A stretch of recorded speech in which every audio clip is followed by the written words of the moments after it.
not be true. There is no need for changing an organization or an employer when you know that for fact your heart is not in it, right? So you're changing yourself as much as you're changing that organization.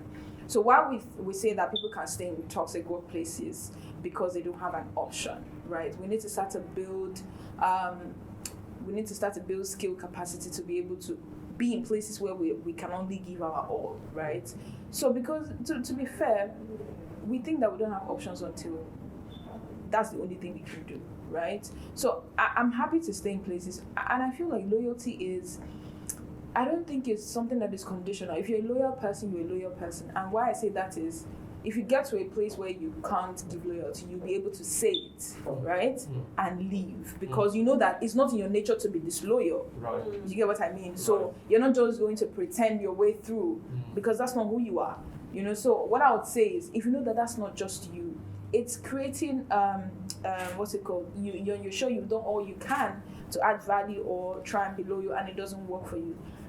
Exit plan, like wife would always say, make your exit plan. Yep. There's always an option. The minute you start to think that you don't have an option, that is where your limiting factor comes in.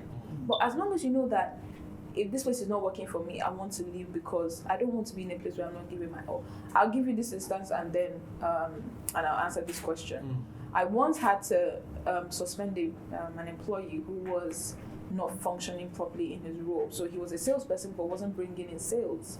Why? He was selling a service that he didn't understand. And he has said it a couple of times to me that, goodness, I don't know how to sell this thing to people.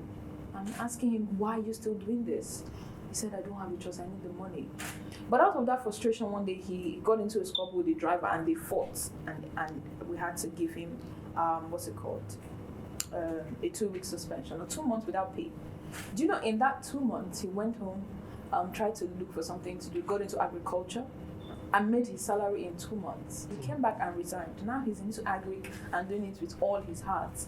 Because at that point, it just wasn't him. He couldn't stay loyal to something he didn't even understand. Or do you know what I mean? So I feel like it's impossible to be loyal to a place that you're not aligned with. I just don't see how it works.